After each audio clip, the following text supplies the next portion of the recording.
Hello guys, artificial intelligence இது இந்த வார்த்தை நம்ம ஃப்யூச்சரை மாற்ற போகுது. சைனா, அமெரிக்கா இந்த ரேஸில் ஃபுல் ஸ்பீடில் போட்டி போட்டுக்கிட்டு இருக்காங்க.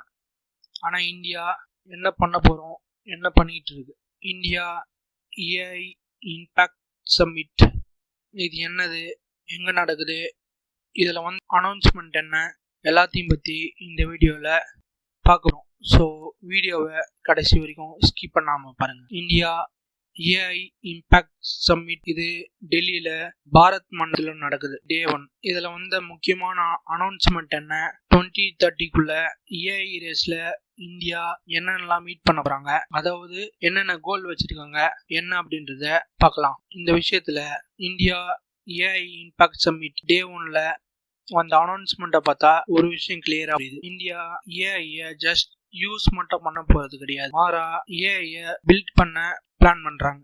ஏஐக்கான இன்ஃப்ராஸ்ட்ரக்சரை இந்தியாலேயே ரெடி பண்ணணும் அப்படின்னு பாக்குறாங்க.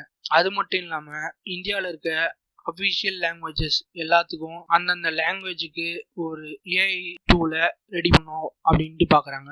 அது மட்டும் இல்லாம health care, agriculture, national security, ஆர்மியில இந்த ஏஐ யூஸ் பண்ணி என்ன பண்ணலாம் அப்படின்ட்டு அனௌன்ஸ்மெண்ட்ல வந்திருக்கு. ஸோ இந்த வீடியோல அதை பத்தி பிரேக் டவுன் பண்ணி பார்க்கலாம். ஸோ வீடியோவை ஃபுல்லா பாருங்க, மிஸ் பண்ணாதீங்க. ஃபர்ஸ்ட் என்ன அனௌன்ஸ்மெண்ட் வந்திருக்கு அப்படின்னா, இந்தியா ஏஐ இம்பாக்ட் சம்மிட் அப்படின்றது என்ன அப்படின்னா, இந்தியன் கவர்மெண்ட் சின்ன சின்ன ஸ்டார்ட் அப்ஸ், ஏஐ பத்தி ரிசர்ச் பண்றவங்க, அதுக்கப்புறம் ஏஐ இண்டஸ்ட்ரீஸ் சார்ந்தவங்க எல்லாரையும் வச்சு இந்தியாவை ஏஐக்கான குளோபல் ஹப்பா எப்படி மாத்துறது அப்படின்றத பத்தி டிஸ்கஸ் பண்றது தான் இந்த இந்தியா ஏஐ இம்பாக்ட் சம்மிட்.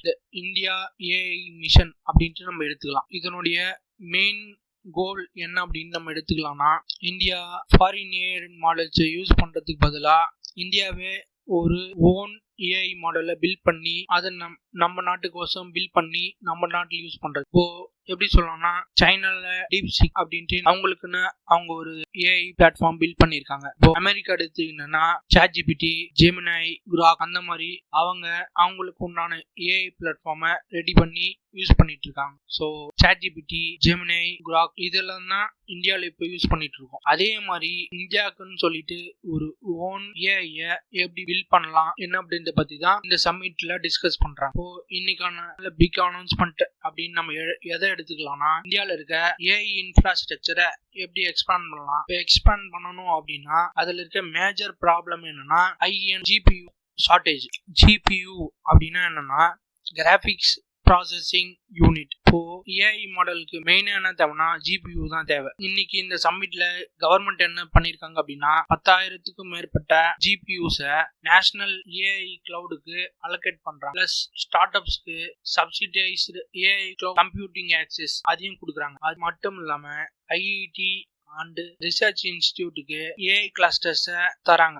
இதனால என்ன இம்பாக்ட் ஆகும் அப்படின்னு கேட்டீங்கன்னா, யாருன்னா ஏஐ பிளாட்ஃபார்மை ரெடி பண்றாங்க அப்படின்னா அதுக்குண்டான டேட்டா ஒன்னு யூஎஸ் கிளவுட் ப்ரொவைடர்ஸ் மூலமா தான் யூஸ் பண்ணணும். யூஎஸ் கிளவுட் ஸ்டோரேஜில் தான் அவங்க யூஸ் பண்ணிட்டு இருந்தாங்க. இதனால என்ன ஆகுது அப்படின்னா, அதனுடைய காஸ்டும் ஜாஸ்தி, டேட்டாவும் அப்ராட்ல போய் சேவ் ஆகுது. அதாவது இந்தியாவுடைய டேட்டா வெளிநாட்டுல போய் சேவ் ஆகுது. இப்போ என்ன கொண்டு வந்திருக்காங்க அப்படின்னா, இந்தியாவுடைய டேட்டா இந்தியாவிலேயே சேவ் பண்ணலாம். ஸோ இதனால டேட்டா வெளிநாட்டுக்கு போயிட்டு டேட்டா தெஃப்ட் ஆகுறத நம்ம தடுக்கலாம். இந்த சம்மிட்ல ஹைலைட்டான விஷயம் என்னன்னா, இந்தியாவுடைய லோக்கல் லாங்குவேஜஸ், இந்தியாவில் இருக்க எல்லா லாங்குவேஜஸ்க்கும் தனித்தனியா ஒரு ஏஐ கொண்டு வர போறாங்க. இதுக்கு முன்னாடி என்ன பண்ணிருந்தா, ஏஐனாலே இங்கிலீஷ்ல மட்டும்தான் யூஸ் பண்ணிட்டு இருந்தோம். ஸோ இது மாறி எல்லா லாங்குவேஜஸ்க்கும் ஒரு ஏஐ மாடல் வரப்போகுது. இதனால என்ன பெனிஃபிட் ஆகும் அப்படின்னா, தமிழ்லயே கான்வர்சேஷன் பண்ணலாம். இதுக்கு முன்னாடி இங்கிலீஷ்ல மட்டும் இருந்ததுனால என்ன பிரச்சனை ஆகுது அப்படின்னா, வில்லேஜ் பாப்புலேஷன்ஸ் ஏஐ யூஸ் பண்றத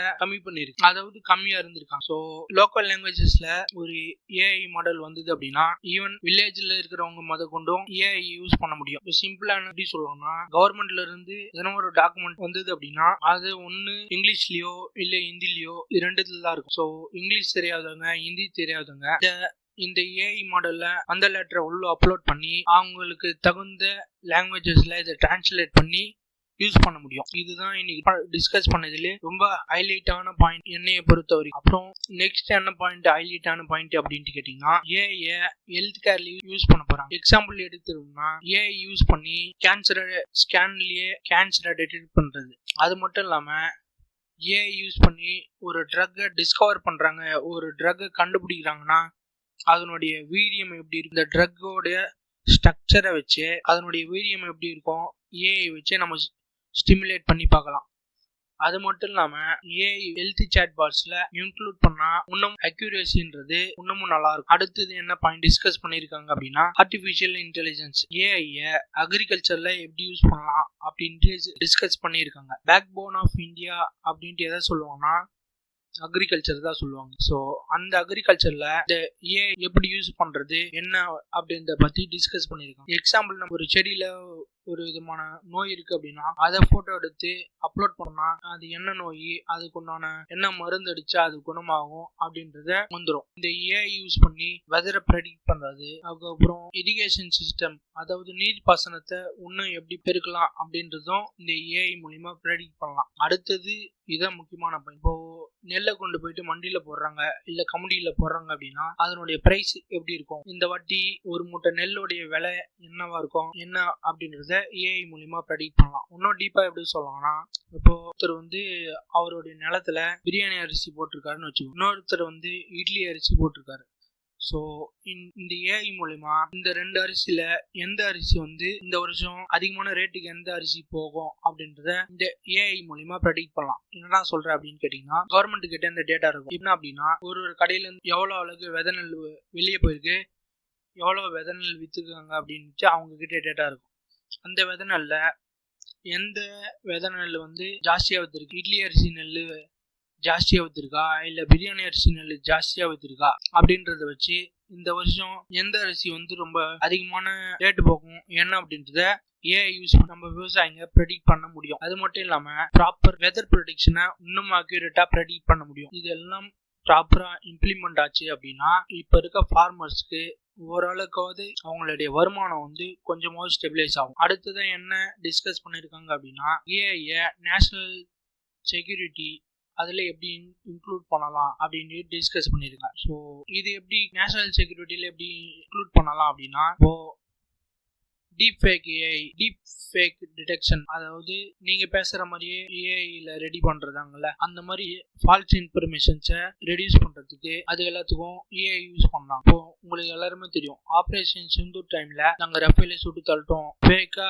ஏஐல ஜென்ரேட் பண்ண இமேஜஸ் வச்சு வலை இருந்தது. ஸோ அதை ரெடியூஸ் பண்றதுக்கு ஏஐ யூஸ் பண்ணி நேஷனல் செக்யூரிட்டியை இன்னும் டைட்டன் பண்ணி இன்னமும் நேஷனல் செக்யூரிட்டியை இன்க்ரீஸ் பண்ணலாம். அண்ட் ரொம்ப முக்கியமான கேள்வி, எந்த இடத்துல போனாலும் ஏஐனால ஜாப் போகுமா போகாதா, ஏஐ வந்தா நம்மளுடைய வேலையை அது எடுத்துக்குமா அப்படின்னா இன்னொன்னு கிளியரா சொல்லணும்னா ஏஐ நம்மளுடைய வேலையை மெருகெடுத்துதான் செய்யுது. புது role different job opportunities create ஆக தான் போகுது. அப்டேட்ல இல்லைன்னா கண்டிப்பா வேலை போக தான் செய்யும். நியூ ஜாப் ஆப்பர்ச்சுனிட்டிஸ் என்ன கிரியேட் ஆகும் அப்படின்னா புது ரோல், அதாவது ஏஐ இன்ஜினியர், ப்ராம்ப்ட் இன்ஜினியர், அதுக்கப்புறம் டேட்டா சயின்டிஸ்ட், இந்த மாதிரி வேலை எல்லாம் புது வேலை எல்லாம் ஃபியூச்சர்ல கண்டிப்பா கிரியேட் ஆகும். இப்போ நம்ம ஏஐ கத்துக்கலாம் லைஃப் ரிஸ்க் தான், ஏஐ கத்துக்கணும்னா நம்ம லைஃப் சேஃப்.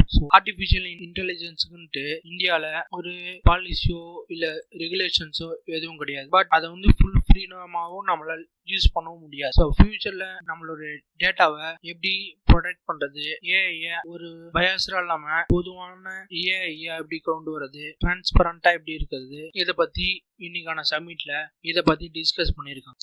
ஸோ இந்தியாவோட கோல் என்ன அப்படின்ட்டு நம்ம எடுத்துட்டோம்னா, ரெஸ்பான்சிபிள் பிளஸ் காம்படிட்டிவ் ஏஐ ஈகோசிஸ்டமை ரெடி பண்றதுக்கு ஒரு பாலிசியை கவர்மெண்ட் வகுக்கணும். அதே மாதிரி ஓவர் ரெகுலேஷன்ஸ் போட்டு இந்த ஏஐ இனோவேஷன்ஸை கொலை பண்ணக்கூடாது. சரி, இந்த சம்மிட்ல நம்ம என்ன எடுத்துக்கலாம் அப்படின்னா, இன்னைக்கு நடந்த சம்மிட் நார்மல் டெக் சம்மிட்டோ அந்த மாதிரி எதுவும் கிடையாது. இது இந்தியா ஏஐ ரேஸை எவ்வளோ சீரியஸாக பார்க்குறாங்க அண்ட் இன்ஃப்ராஸ்ட்ரக்சரில் இன்வெஸ்ட் பண்ணுறாங்க அப்படின்றத நம்ம இந்த சம்மிட்லேருந்து இந்தியா எவ்வளோ சீரியஸாக பார்க்குது அப்படின்றத நம்ம எடுத்துக்கலாம். இன்னும் 10 வருஷத்துக்குள்ள இந்தியாவை ஒரு குளோபல் ஆர்டிஃபிஷியல் இன்டெலிஜென்ஸ் ஹப்பா மாத்துறதுக்கு உண்டான வேலையை இன்னைக்கான சப்மிட்ல தொடங்கியிருக்காங்க. இல்லை சேலஞ்ச் இருக்கு, சேலஞ்ச் இல்லைன்னா சொல்ல முடியாது. என்ன சேலஞ்ச் அப்படின்னா, இதுக்கான இன்ஃப்ராஸ்ட்ரக்சரை இன்னமும் நம்ம நாட்டில் நிறைய இடத்துல இம்ப்ளிமெண்ட் பண்ண வேண்டியது இருக்கு. அது மட்டும் இல்லாமல் குளோபல் டெக் ஜெயின்ட்ஸ்ன்னு சொல்லக்கூடிய யூஎஸும் சைனாவும் நம்ம ஏஐ இன்ஃப்ராஸ்ட்ரக்சரை டெவலப் பண்ணி அவங்களுக்கு ஈக்குவலாக நம்ம வரோம் அப்படின்ட்டு தெரிஞ்சதுன்னா கண்டிப்பாக எதனா ஒரு பிரச்சனை பண்ணுவாங்க. ஸோ அந்த பிரச்சனையெல்லாம் நம்ம தாண்டி எதிர்கொண்டு மேலே வரோம் அப்படின்றத பார்ப்போம். அது மட்டும் இல்லாமல் பிளானிங் பண்ணுறது ரொம்ப ஈஸி, அதை எக்ஸிக்யூட் பண்ணுறது தான் ரொம்ப கஷ்டம். ஸோ இந்தியா ஏஐ ஃபியூச்சரில் வெயிட் பண்ணலை, மாறா கிரியேட் பண்ணுறாங்க. ஏஐ வந்ததுன்னா நம்ம ஜாப்ஸை பறிக்கும், நம்ம இல்லைன்னா சொல்ல முடியாது. கொஞ்சம் ஒரு சில ஜாப்ஸை பறிக்க தான் செய்யும், பட் டெஃபினெட்லி நிறைய ஜாப்ஸை ஓப்பன் பண்ணோம். உங்களுடைய பார்வை என்ன அப்படின்றத கமெண்ட் செக்ஷனில் சொல்லுங்கள். ஏஐ சூப்பர் பவரா இந்தியா வருமா இல்லையா அப்படின்றதையும் கமெண்ட் செக்ஷனில் சொல்லுங்கள். வீடியோ பிடிச்சிருந்தது அப்படின்னா லைக் அண்ட் ஷேர் பண்ணுங்கள். மறக்காமல் நம்ம சேனலை சப்ஸ்கிரைப் பண்ணுங்கள். நெக்ஸ்ட் வீடியோவில் பார்க்கலாம். அது வரைக்கும் தேங்க்ஸ் ஃபார் வாட்சிங். தேங்க்யூ. ஜெய் ஹிந்த்.